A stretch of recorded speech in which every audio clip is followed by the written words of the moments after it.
Hello, welcome back. Last round of Birmingham Congress. Unfortunately, I couldn't get my opponent to recap this one with me, so you're stuck with just me again. But yeah, this might be the last video for a little bit, unless something more crazy than has already happens in Norway chess. In which case, I might do a recap of some of those games. I've been considering it, but yeah, I haven't got tournament this weekend.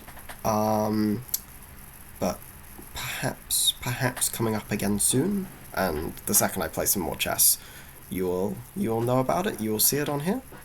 But yeah, let's get on with the last round. So now what I'm going to say about this game is last round of Congresses, everyone's a little bit tired. And I think that this is a rather tired game by me. I think I'm a little lazy in some of my play, and I think my opponent's a little bit tired. But they also play very, very, very quickly.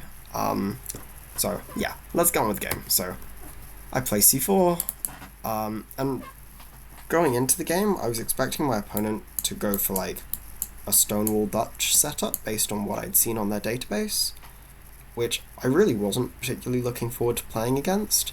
I'd be very happy to play like a higher rated player in a Stonewall Dutch, but against lower rated players it's kind of annoying because you get the Stonewall Dutch structure and you get a bad light squared bishop, but in exchange for the bad light squared bishop, you literally cannot lose in the first 30 moves of the game unless you borderline hang a piece.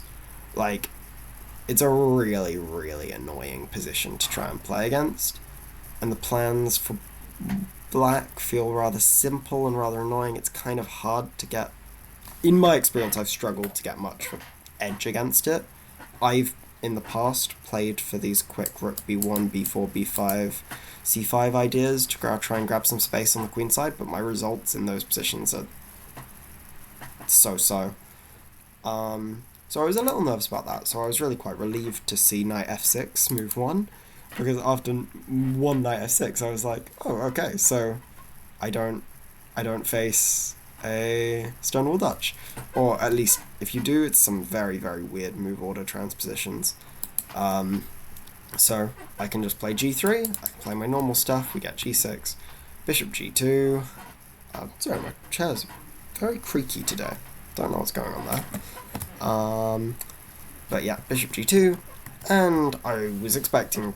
I wasn't totally sure what I was expecting. I think I was expecting probably d6 first, and I didn't know if they were playing for e4 or for e5 or c5, but both of these are totally reasonable. Yeah, again, if you know anything about me, I'm obsessed with the Symmetrical English at the moment. I'm really, really enjoying playing this from both sides. So very, very happy to see a Symmetrical English again. And the nice thing about this line, this move order when I haven't played knight f3, is that now I get a3 and rook b1 with a bit of tempo, and yeah, threatening to go b4 immediately. So my opponent plays a totally reasonable move, which is this a5 move. I believe it's the most common move in the database, but I've never been a big fan of this a5 move because it just feels very committal, and it weakens... I mean, I guess it doesn't weaken the d4 square, but... the d5 square, but b5 is a little tender, and the issue is that I've noticed with this, from a bit of experience of playing against it, not much experience playing with it, but my issue is that I've noticed is it never actually stops b4. Like, literally every single game where I've had someone play a5 against me, I've played b4.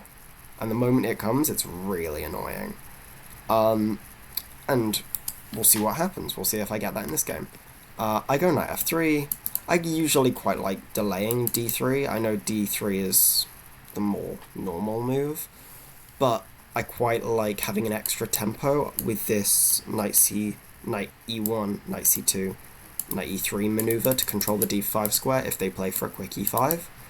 Of course, the issue with this is it does allow d5 ideas, but actually I believe that the inclusion of a5, a3 makes those positions easier to play for white. I'm perfectly happy for someone to prove me wrong about that at some point, and I'm sure they will. But yeah, no, we get castles and castle. We get d6. Sorry, not castles. So they're playing it a little bit slower, which I'm very happy to see d6 because they're not going to be playing for any of these d5 setups, and if they do, then they're just playing a tempo down for no apparent reason. So very happy to see that. And now they choose to castle, and yeah, again here I can play d3, and that's totally reasonable. But I want to. Oh, actually, do I play d3? I do play d3. Sorry, most of the time in these positions I go knight e1, and I save the tempo on this maneuver. I don't know why I chose d3 in this specific position. Maybe slight inaccuracy by me, but no worries. They go e5, which is the most common move, very popular line, but does allow me to get on with my maneuver. Knight e1, bishop e6, and I start. And I continue this maneuver. This isn't the most accurate move. Apparently I should go this knight to d5 immediately. The other move that I've seen recommended is bishop g5 here. I think I need to understand the nuances of these move orders a little bit better, because I just choose knight c2, and apparently this isn't quite so favourable, but I don't totally see the issue with it. I think it's probably fine. We get queen to d7, so they're lining up their pieces, making a lot of sense, very natural moves. And now that I've got my knight c2, I should really just play b4 immediately, and this is actually a real pain to deal with while it's supported by the knight and the rook and the a-pawn. Like, I can just play b4, there's no reason not to. I think it's a very sensible, logical move. It's thematic. I continue with knight e3 and just sort of continue with the plans of the game. Bishop h3, you can play this. That's totally fine, it's totally reasonable, but it gives me complete control of the d5 square. So I'm happy with that sort of trade-off of this bishop that's not so good for my better bishop in exchange for the d5 square. Additionally, they've given up 1, 2, 3, 4 10p to trade those off, or I could even take myself and distract the black queen even more. So I was totally happy with bishop h3. They don't choose to go bishop h3, they just choose to bring their knight back, so yeah, again, supporting the d5 square and keeping it a bit more solid. But the second you bring this knight away, this knight was doing quite a crucial role, it was defending the b4 square. So now, with the knight having moved back and unoccupying the b4, or defending the b4 square, now I can go straight for this, and my bishop and my rook are both going to be lined up towards this b7 target. They take. I don't have much of a say in that trade, and like I say, these are all placed to target this weakness, and I'm hoping maybe someday I get an endgame, a pawn up, and there are enough pieces on to still make something of it. Now they go d5, trying to break out. Makes a lot of sense, and here I'm quite upset at myself, because there's a really nice engine idea, which I should see, I think. I expect myself to see. And the reason I expect myself to see it is because I had a very similar game in the Symmetrical English, which reached a very similar position, and I had a very similar idea. And I analysed that game, I'd looked over it, and I missed it. The second time when it's basically the same idea. And it's, of course, a slightly different position, but it's like being given a test. Or having done some mock tests for everyone with GCSEs and A-levels going on at the moment. When you do a mock test, and then when you do the actual test, there's usually some questions that very closely resemble the questions that you had in the mock test, and usually the basic difference is just like some slight difference in phrasing or some slightly different numbers being chosen. Like, they can be very, very minimal differences. It was that kind of thing. It was that kind of difference. And the idea here, I think, let me turn on the engine for a second, is queen to b3. And this is a really strong idea, which I didn't see in the game. And the point is that if you go d4 and you say, ahaha, I have forked your pieces, then I can take on b7, and they can be like, okay, you took on b7, okay, so what? I move my queen back. And now this is the move that I missed in the game. I can actually move either of my knights forward. And the point is, you want to take the other one? Okay, I just pick up a pawn, I pick up this pawn, I'm up 2 pawns, I've got my piece back, I'm completely winning. This is a really nice idea that I missed in this game, I missed in my previous game, and I will never, ever miss this again. Okay, I mean, maybe I'm being a little too optimistic about that, but I will be very, very upset at myself if I manage to find a way to miss this tactic again. So yeah, oh, and of course, if you go back, if you don't trade, then I mean, okay, let's say you went back to d8 instead. I come forward and you just decide to defend your knight. Then I can simply take with a check, importantly, after he captures. I can now, well, I mean, should probably take first. Well, I mean, everything's falling apart. Everything's falling apart. You can't try and defend it. You have to trade off, and then I'm just simply up a clean pawn with better activity on the queen side. So yeah, your best option in this position is to take, and if this is your best option, then white is just clearly doing very well. You are going to lose the b pawn in this position. The e pawn is tender, of course, cannot be taken immediately because of this pin. But this would have been like a very, very, very strong idea if I'd seen this in the game. But instead I just choose to trade everything off. Well, I don't choose to, I just miss... I mean, I do choose to, but I choose to because I missed the idea. We get takes. Here I was considering a couple of things. I was considering trying to keep the pieces on with a move like e4, but I thought there was no reason to necessarily create this weakness immediately in this current position and block in my bishop. I was like, it's a good way to keep the pieces on the board, but I just thought it was very uncalled for. So we get takes, and I can go e4 here yet again and get a similar thing. And then there are other things I can play for as well, like bishop e3 and a quick d4. These were things I was considering, but I didn't think there was much of them in the endgame. In the resulting position, I don't think there were many chances, so I just simply choose to trade off queens. And actually, at this point, after rook a2, my opponent offered me a draw, and if I have any advice for my opponent based on this game, it would be, like, it's very dangerous to offer higher-rated players draws. And sometimes it works out, sometimes it's sometimes they'll take it, I guess, but, like, high-rated players are generally very unlikely to accept a draw unless they think their position is, like, actively worse, like, much worse. Like, if it's an equal position... I mean, you'd think logically, an equal position, you accept the draw. But if you're the high-rated player, then why would you want to accept the draw in an equal position? The only reason to accept a draw is if you think that you'll have better chances of losing. So, I mean, I guess it was the last round of the tournament. They thought there was just a chance that I just wanted to go home. But as you know, I've been quite disappointed with my performance in this event so far. So I really, really wanted to try and press and make something of this endgame. And additionally, it felt a little too free, because most of the plans and ideas that we've seen in the game up till now are like known theoretical ideas, known theoretical plans, and I'm like I mean, as you can see, this position has actually been reached in the Masters database. This isn't a unique game, and despite one of the players being called Aaron, not my game, I promise. Oh no, I don't want to follow that. But yeah, I mean, it's a theoretically known position. Like, I don't want to get a slightly better endgame and then just agree a draw with a lower rated player. Like, I feel like I'm under some pressure to perform, and actually the draw offer just made me a whole lot more confident. Like, a whole lot more confident, because I just feel so comfortable with my position. Now we get rook a2, and I choose to go, in the game, I choose to play... Oh, is it going to update? Yeah, I choose to play e4. Just getting the pawn out of the way and trying to block their bishop out of the game still. I think I can play for d4 at some point, but I also don't think this is a particularly big weakness. The engine wants rook e1, but I think I think e4 is totally reasonable. I think both moves are totally reasonable, and it's still just a draw, which is slightly more comfortable for white to play. So they go rook to b8 just to keep their pawn defended. Makes a lot of sense, potentially trying to push it forward in the future, and I develop my bishop to this nice comfortable e3 square.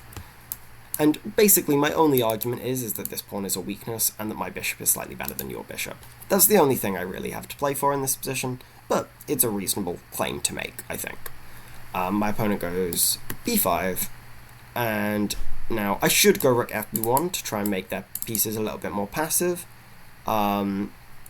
Additionally, I think maybe I can even win a pawn here by force, with just something like this. Yeah, and actually there's no way of holding on to this pawn. So I considered this, but I didn't think it actually harmed my chances to go for rook c1 first. Which it does actually, because I've realised this afterwards, but they've got this really annoying bishop f8 move, which actually keeps everything covered. But Okay, so maybe I shouldn't have gone for this. Maybe this is a little bit too much sort of hope chess, hoping for my opponent to make a mistake.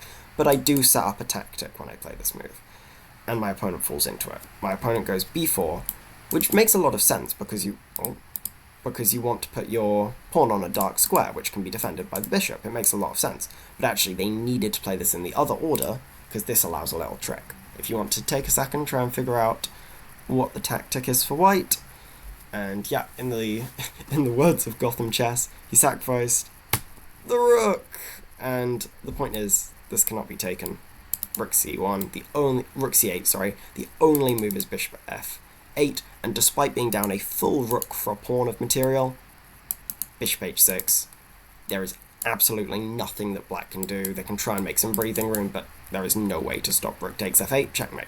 So after this move, I think my opponent panics a little bit, because they still have to trade off rooks. They have to play something like rook a8 to avoid me from bringing both of my rooks to the 7th rank, because then it becomes just far too deadly.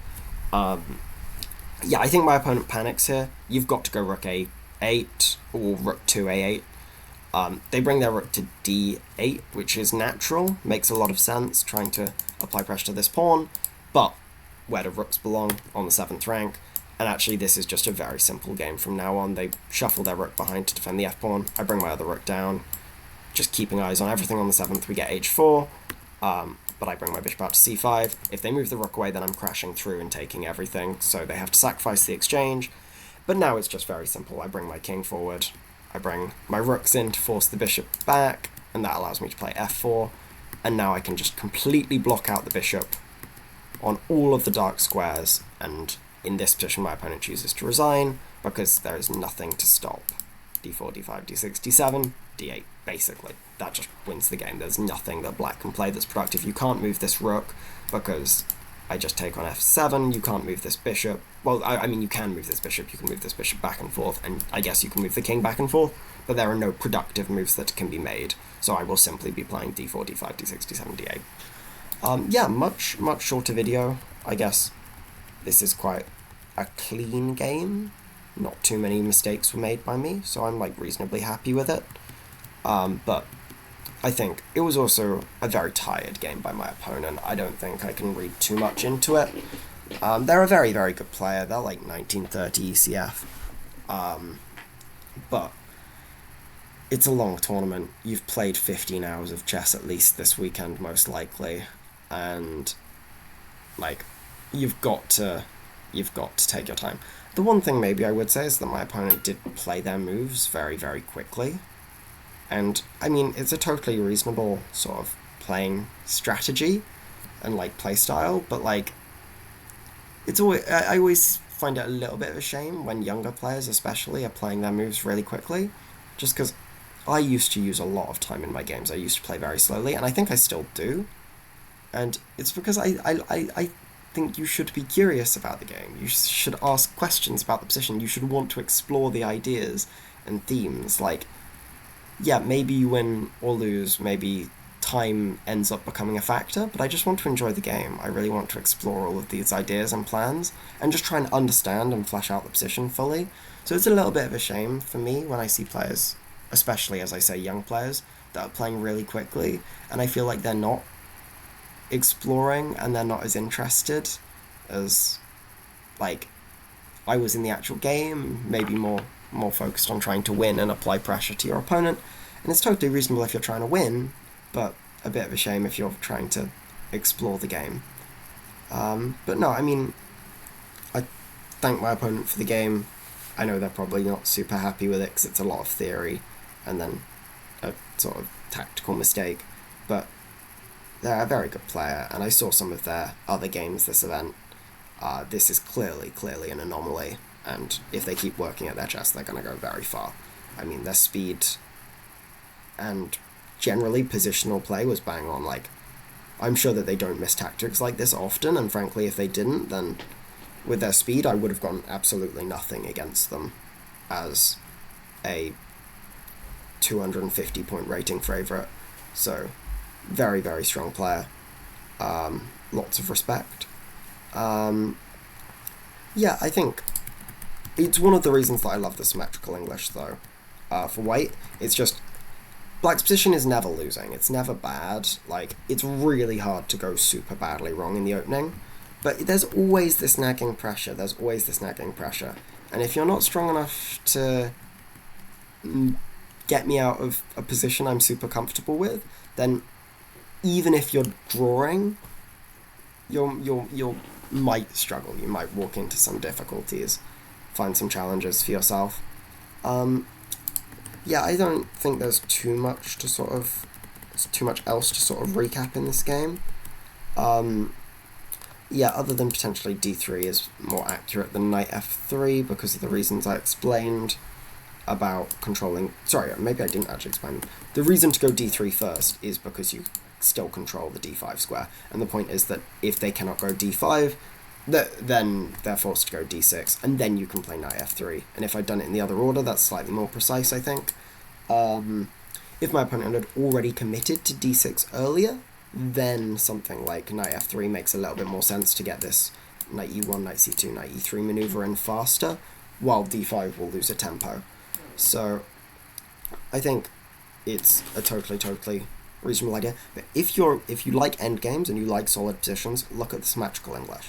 I promise you, I love the Symmetrical English so much from both sides. It's such an interesting opening, and it's given way too much. Sort of like, it's treated quite harshly for being one of those symmetrical openings, like the Exchange French, and everyone's like, oh, it's a draw, it's a dead draw, and it's like, yeah, but like chess is a draw. Play chess, prove it. And I think that can be really interesting. I think that some of these drawn positions are really quite uncomfortable for black. And you know what they say, get juniors in the endgame. Get juniors into those endgames that they're slightly uncomfortable with.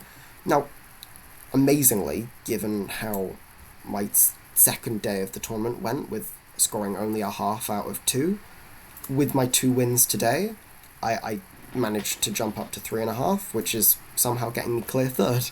So, and I only lost 4 rating points looking back at this event on ECF, so actually good turnaround on the last day, very good turnaround, and I'm still disappointed with my play on the second day, but I think with the third day, just once I'd gotten into the time control and gotten a bit more used to the heat, I was playing much better.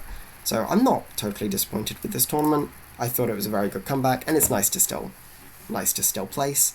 Like I said, probably a little bit of a break now before my next tournament, but as soon as I'm playing any more chess, you will know about it.